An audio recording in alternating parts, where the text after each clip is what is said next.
ನಮಸ್ಕಾರ ಸ್ನೇಹಿತರೆ. Welcome back to one more rapid revision video. ಇವಾಗ ನಾವು ಆರ್ಟಿಕಲ್ 20 ಫಸ್ಟ್ ಕ್ಲಾಸ್ನ ಅರ್ಥ ಮಾಡ್ಕೊಳ್ಳೋಣ. ನೋಡಿ, no person shall be convicted for any offence except for the violation of law in force at the time of commission of act. ಅಂದರೆ ಯಾವುದಾದ್ರೂ ಒಂದು ತಪ್ಪು ಮಾಡಿದ್ದೇನೆ ನಾನು ಇವತ್ತೊಂದು ತಪ್ಪು ಮಾಡಿದ್ದೇನೆ.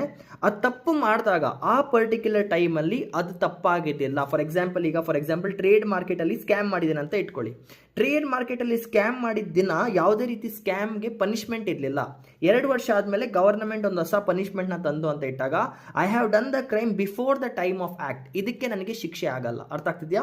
ನಾನು ತಪ್ಪು ಮಾಡಿದಾಗ ಆ ಪರ್ಟಿಕ್ಯುಲರ್ ಟೈಮಲ್ಲಿ ಲಾ ಅಲ್ಲಿ ಅದಕ್ಕೊಂದು ಶಿಕ್ಷೆ ಇದ್ದರೆ ಅವಾಗ ಮಾತ್ರ ನಂಗೆ ಶಿಕ್ಷೆ ಆಗುತ್ತೆ ಅಂತ. This is the first thing. ಇದಾದಮೇಲೆ ನಾನು ಮಾಡಿರೋ ತಪ್ಪಿಗೆ, ಫಾರ್ ಎಕ್ಸಾಂಪಲ್ ಚಿಕ್ಕ ಕಳ್ತನ ಮಾಡಿದ್ದೇನೆ, ನನಗೆ ಗಲ್ಗೆ ಹಾಕೋ ಆಗಿಲ್ಲ. ಅಕಾರ್ಡಿಂಗ್ ಟು ಮೈ ಕ್ರೈಮ್ ಅದ್ರ ತಕ್ಕಂಗೆ ನನಗೆ ಶಿಕ್ಷೆ ಆಗಬೇಕು. ತೀರಾ ಕಠೋರವಾದ ಶಿಕ್ಷೆ ಕೊಡೋ ಹಾಗೂ ಇಲ್ಲ. ಆ ಟೈಮಲ್ಲಿ ಅದು ತಪ್ಪಾಗದಿದ್ದರೆ ಅದು ತಪ್ಪು ಕೂಡ ಅಲ್ಲ ಅಂತ ಅರ್ಥ.